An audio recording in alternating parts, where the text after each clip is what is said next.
Hello student, आज हम लोग को केमिकल बॉन्डिंग पढ़ना है। तो केमिकल बॉन्डिंग क्यों पढ़ना, कोई भी एलिमेंट क्यों स्टेबल नहीं था जिसको बॉन्डिंग करनी पड़ी। जैसे कोई भी एलिमेंट है, हाइड्रोजन है, ऑक्सीजन है, नाइट्रोजन है, सल्फर है, फास्फोरस है, कोई भी है, वो स्टेबल कौन स्टेबल था कौन नहीं था जिसको बॉन्डिंग करनी पड़ी। ऐसा भी तो होता है कोई एलिमेंट स्टेबल है, जैसे नियॉन है, वो बॉन्डिंग नहीं करता है किसी के साथ, ठीक है ना। आर्गन है, उसको भी मान सकते हैं कि किसी के साथ बॉन्डिंग नहीं करता है।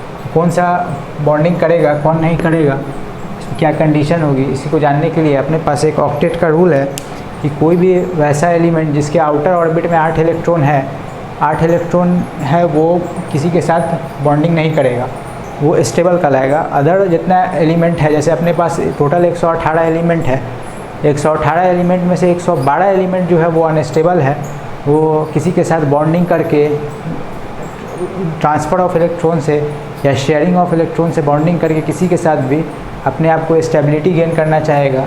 बाकी जितना एलिमेंट है, 6 एलिमेंट जो है बाकी, वो स्टेबल कहलाता है। जैसे हीलियम है, नियॉन है, आर्गन है, क्रिप्टन है, जेनन है, रेडन, ये सब स्टेबल कहलाता है अकॉर्डिंग टू ऑक्टेट रूल। इसमें हाइड्रोजन एक्सेप्शन में आता है, वैसे मान सकते हैं अभी कि ये सब क्या कहते हैं आपको स्टेबल है। और इसके अदरवाइज़ जितना भी एलिमेंट है, जैसे हम लोग सोडियम ले लें, इसका अगर हम लोग कन्फिग्रेशन लिखेंगे तो इसका कन्फिग्रेशन होता है 281। इसके आउटर ऑर्बिट में 1 इलेक्ट्रॉन एक्स्ट्रा है। ये चाहेगा कि किसी को अपना इलेक्ट्रॉन दे के अपना ऑक्टेट पूरा करे, मतलब आउटर ऑर्बिट में 8 इलेक्ट्रॉन किसी तरह से भी पूरा करे। जैसे हम लोग एक काम करें, 10 एलिमेंट का नाम लिख लें, 20 एलिमेंट का नाम लिख लें, ठीक है ना। हाइड्रोजन है, हीलियम है, लिथियम है, बेरिलियम है, बोरॉन है, कार्बन है, नाइट्रोजन है, ऑक्सीजन है, फ्लोरीन है, नियॉन है, सोडियम है, मैग्नीशियम है, एल्युमिनियम है, सिलिकॉन है, फास्फोरस है, सल्फर है, क्लोरीन है, आर्गन है, पोटेशियम है, कैल्शियम। तो ये बाकी जितना एलिमेंट है, इसका अगर हम लोग कन्फिग्रेशन देखेंगे तो इसका कन्फिग्रेशन है 1, इसका है 2, इसका है 2 1, इसका है 2 2, इसका है 2 3, इसका है 2 4, इसका है 2 5, इसका है 2 6, इसका 2 7, इसका है 2 8। ओके, अगर इसका हम लोग देखेंगे तो इसका है 2 8 1, इसका देखेंगे तो हम लोग है 2 8 2, इसका देखेंगे तो इसका है 2 8 3, इसका देखेंगे तो 2 8 4, इसका देखेंगे 2 8 5, इसका देखेंगे 2 8 6, इसका देखेंगे 2 8 7, इसका देखेंगे 2 8 8, इसका देखेंगे 2 8 1, इसका देखेंगे 2 8 2। जिसके भी आउटर ऑर्बिट में 8 इलेक्ट्रॉन है वो स्टेबल है, और जिसके आउटर ऑर्बिट में 8 इलेक्ट्रॉन नहीं है वो अनस्टेबल है। वो अपना इलेक्ट्रॉन किसी को दे के चाहेगा कि स्टेबिलिटी गेन करना। जैसे मान लीजिए इसके बगल में ऑक्सीजन को मान लेते हैं, अगर हम लोग यहाँ पे ऑक्सीजन है, ठीक है ना, ऑक्सीजन है, तो इसका अगर हम लोग कन्फिग्रेशन देखें तो यहाँ से इसका कन्फिग्रेशन हम लोग लिख सकते हैं। इसका कन्फिग्रेशन है 2 6, ठीक है। उसी के बगल में अगर हम लोग मैग्नीशियम देखेंगे तो मैग्नीशियम का कन्फिग्रेशन है 2 8 2, ठीक है। इसके पास ये अगर इसको अपना ऑक्टेट पूरा करना हो, मतलब 8 इलेक्ट्रॉन अपने आउटर ऑर्बिट में कंप्लीट करना हो, तो ये चाहेगा कि अपना 1 इलेक्ट्रॉन किसी को दे दें। और इसी के साथ मैग्नीशियम को अगर अपना ऑक्टेट पूरा करना हो तो ये चाहेगा कि हम अपना 2 इलेक्ट्रॉन किसी को दे दें। उसी के साथ अगर ऑक्सीजन को अपना ऑक्टेट पूरा करना हो तो ये चाहेगा कि हम 2 इलेक्ट्रॉन किसी से ले लें। इसी के बगल में अगर हम लोग देखते हैं क्लोरीन का, ठीक है, तो क्लोरीन को अगर अपना ऑक्टेट पूरा करना हो तो ये ऐसे करेगा, इसका कन्फिग्रेशन ये है। तो ये अब क्या करेगा कि किसी से 1 इलेक्ट्रॉन ले लेगा। इसको लेना आसान है, इसको यहाँ पे देना आसान है, इसको यहाँ देना आसान है, इसको यहाँ लेना आसान है। ये अगर 2 इलेक्ट्रॉन ले लेता है तो इसका ऑक्टेट पूरा हो जाएगा। इसको देना बहुत मुश्किल है, क्योंकि ये अपना किसी को 6 इलेक्ट्रॉन दे के डुप्लेट पूरा करे, उससे अच्छा है कि ये अपना ऑक्टेट पूरा कर ले। तो इसी तरह से अगर हम देखें तो सोडियम और क्लोरीन मिलके, अगर सोडियम अपना 1 इलेक्ट्रॉन दे देता है क्लोरीन को, तो इसके पास बच जाता है, इसका कॉन्फ़िगरेशन ये हो जाता है, ठीक है, 2,8 हो जाता है। और अगर क्लोरीन किसी से इलेक्ट्रॉन ले लेता है तो इसका कॉन्फ़िगरेशन हो जाता है 2,8,8, ठीक है। तो अब हम देखेंगे कि क्लोरीन ने जो इलेक्ट्रॉन लिया तो इस पर निगेटिव चार्ज आ गया। अब ये तो NaCl बना लेगा, लेकिन NaCl तो बना लिया, लेकिन इसके साथ इस पर पॉजिटिव आ गया। पॉजिटिव कैसे आया? क्योंकि किसी भी एलिमेंट के साथ अगर हम देखें, जैसे सोडियम के साथ देखें, तो सोडियम के साथ 11 इलेक्ट्रॉन है, 11 प्रोटॉन है, ठीक है ना। तो अब ये इसने अपना 1 इलेक्ट्रॉन दे दिया, तो इसके पास 1 प्रोटॉन बढ़ गया, ठीक है, तो 1 पॉजिटिव चार्ज इसका बढ़ गया। और क्लोरीन के पास क्लोरीन के पास भी कितना 17 इलेक्ट्रॉन है, 17 प्रोटॉन है। अगर ये अपना किसी को 1 इलेक्ट्रॉन दे देता है, 1 इलेक्ट्रॉन किसी से ले लेता है, तो इसके पास भी इलेक्ट्रॉन बढ़ गया, ठीक है ना। उसी तरह से अब अगर हम लोग मैग्नीशियम का देखेंगे, तो मैग्नीशियम जो है ये अगर किसी को 2 इलेक्ट्रॉन अपना दे देता है, और वो मैग्नीशियम अगर किसी को अपना 2 इलेक्ट्रॉन दे देता है, तो इसका वैलेंस, इसका जो आउटर ऑर्बिट में इलेक्ट्रॉन होगा वो कितना हो जाएगा? 2,8 हो जाएगा, ठीक है ना। तो एक चीज़ और ध्यान रखना है कि मैग्नीशियम जो है Mg वो बना लेगा, ठीक है, और इस पर 2+ हो जाएगा। मैग्नीशियम अपना 2 इलेक्ट्रॉन देगा और ऑक्सीजन 2 इलेक्ट्रॉन लेगा, तो क्या कहते हैं, MgO बनाएगा, Mg2+ O2- बनेगा। तो ये जो दोनों के बीच में प्लस माइनस का जो ये है चार्ज, दोनों के बीच में प्लस माइनस जो चार्ज है, इस दोनों चार्ज के बीच में फोर्स इतना स्ट्रॉन्ग फोर्स लगता है, इलेक्ट्रोस्टैटिक फोर्स दोनों के बीच में लगता है।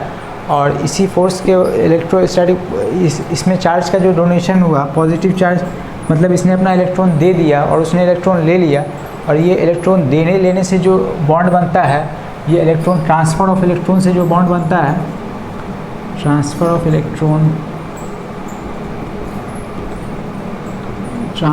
इलेक्ट्रॉन से जो बॉन्ड बनता है उसी को आयनिक बॉन्ड बोलते हैं।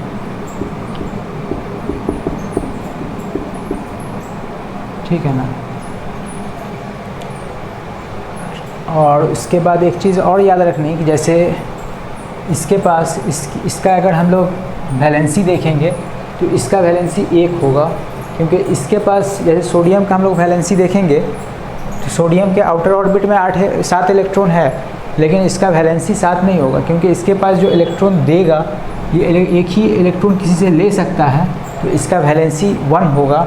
और अगर इसका वैलेंसी देखेंगे तो इसका वैलेंसी 1 होगा, इसका वैलेंसी 2 होगा, इसका वैलेंसी 3 होगा, इसका वैलेंस इलेक्ट्रॉन भी 1 है और वैलेंसी भी 1 है। इसका 2 होगा, इसका 3 होगा, इसका 4 होगा और इसका 3 होगा, इसका 5 भी होता है वैसे, लेकिन यहाँ पर 3 होगा मान लीजिए। और इसका 6 है तो इसका हो जाएगा 2 होगा, इसका 7 है तो इसका 1 होगा, इसका 0 होगा, इसका 1 होगा, इसका 2 होगा। उसी तरह से अगर यहाँ देखेंगे तो इसका 1 होगा, इसका 0 होगा और इसका 1 होगा, इसका 1 होगा, इसका 2 होगा, इसका 3 है ना तो इसका 3 होगा, इसका 4 है तो इसका 4 होगा, इसका 5 है तो इसका 3 होगा, इसका 6 है तो इसका 2 होगा, 7 है तो इसका 1 होगा और यहाँ 8 है तो इसका 0 होगा। ठीक है। वैलेंस आउटर ऑर्बिट में जो इलेक्ट्रॉन है वैलेंस इलेक्ट्रॉन और वैलेंसी में डिफरेंस है। वैलेंसी वो इलेक्ट्रॉन है जैसे इसके ये दे एक ही इलेक्ट्रॉन सकता है ना, तो इसकी वैलेंसी 1 है। ठीक है। अब इसके साथ हम लोग देखेंगे एक और एग्जांपल देख लें। जैसे आप लोगों ने कही है कि सब तो एक इलेक्ट्रॉन दिया, जैसे Mg ये हुआ 1:1 हुआ यहाँ, तो यहाँ भी 1:1 ही हुआ। तो एक और एग्जांपल देख लें हम लोग ट्रांसफ़र ऑफ इलेक्ट्रॉन में।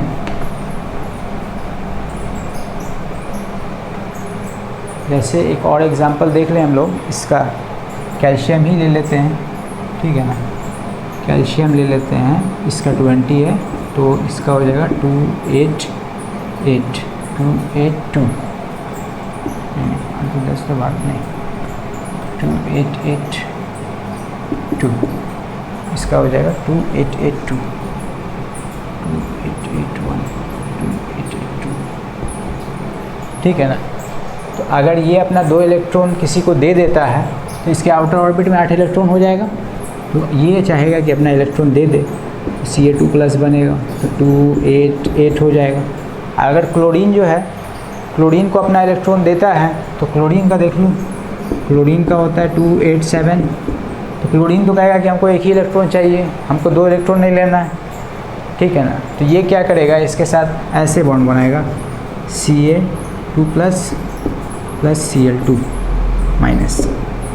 ये इसके साथ ऐसे बॉन्ड बना लेगा, ठीक है। उसी तरह से अगर MgCl2 का देख लें, जितना एग्जाम्पल लें कम है, ठीक है। बाकी एग्जाम्पल अपने से आप लोग करते रहिए।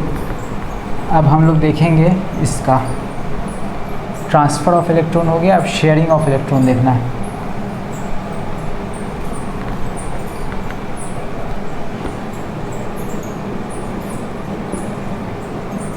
शेयरिंग ऑफ इलेक्ट्रॉन,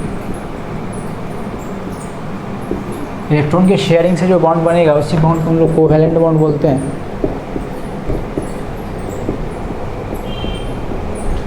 ठीक है।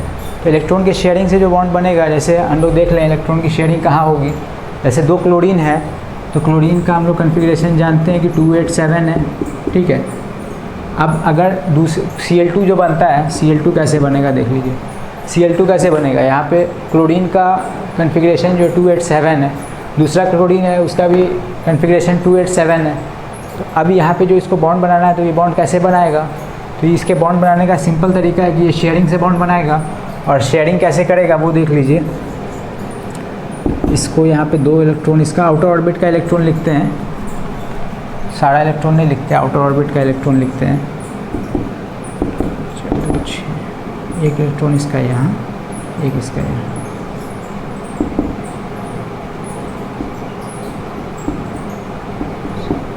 अब ये जो बॉन्ड बनाएगा म्यूचुअल शेयरिंग से जो बॉन्ड बनाएगा, इसी बॉन्ड को कोवैलेंट बॉन्ड बोलते हैं। और ये देखो इसका 6 इलेक्ट्रॉन हुआ यहाँ, और इसका 7वां इलेक्ट्रॉन यहाँ हुआ, इसका 7वां इलेक्ट्रॉन यहाँ हुआ। अब ये जो बॉन्ड बनाया है ये बॉन्ड ऐसे बनेगा, ठीक है ना। और ये लोन पेयर ऐसे ही का ऐसे रह जाएगा, ये यहाँ ऐसे हो जाएगा, ठीक है। इसी बॉन्ड को कोवैलेंट बॉन्ड बोलते हैं।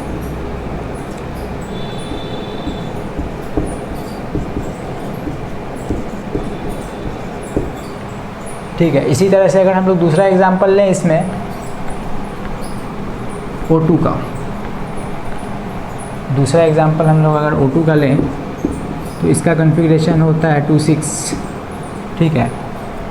तो ऑक्सीजन का लें, अब O2 कैसे बनाता है ये देख लीजिए। इसके पास 6 इलेक्ट्रॉन है तो ये क्या करेगा, ये अपना 2 इलेक्ट्रॉन यहाँ रख देगा, दूसरा ऑक्सीजन अपना 2 इलेक्ट्रॉन यहाँ रख देगा, 4 हो गया। और ये अपना, इसका टोटल 6 इलेक्ट्रॉन हो गया। इस दूसरे ऑक्सीजन का यहाँ 2 इलेक्ट्रॉन है और इसका 2 इलेक्ट्रॉन यहाँ हो गया, 2 लोन पेयर। अब ये देख लीजिए, ये जो बॉन्ड बनाएगा इसका जो देखो, इसका 6 इलेक्ट्रॉन हो गया, इसका 6 इलेक्ट्रॉन हो गया। लेकिन यहाँ पे क्या हुआ कि इसका 2 बॉन्ड दोनों का पार्टिसिपेट किया शेयरिंग में, तो इसलिए जो बॉन्ड बनेगा ये ऐसे बनेगा, डबल बॉन्ड बनेगा, ठीक है ना। और भाई इसी तरह अगर हम लोग दूसरा एग्जांपल देख लें नाइट्रोजन का, तो नाइट्रोजन के आउटर ऑर्बिट में 5 इलेक्ट्रॉन है, तो इसको हम लोग ऐसे सजा देते हैं, 3 और 5, इसका 3 और 5। अब ये जो बॉन्ड बनाएगा ये ऐसे बनेगा, ठीक है ना, ट्रिपल बॉन्ड बनेगा। इसी तरह अगर हम लोग और एग्जांपल देख लें तो ये हो गया, एक ही मॉलिक्यूल के साथ हो गया, डाइवैलेंट हो गया। एक एग्जांपल और देख ले, जैसे NH3 का एग्जांपल ले लो। NH3 में है तो इसका क्या करो कि तुम लोग ऐसे कर दो, ठीक है ना। ये इलेक्ट्रॉन हाइड्रोजन का है, ये इलेक्ट्रॉन नाइट्रोजन का, ये नाइट्रोजन का, ये हाइड्रोजन का। अगर ऐसे कंबाइन करता है तो देख लो इसका 5 हो गया और इसका 1 हो गया, तो ये ऐसे बन जाएगा NH3, ठीक है ना। लोन पेयर ऐसे का ऐसे रह जाएगा। और अगर एक दूसरा एग्जांपल और लेना है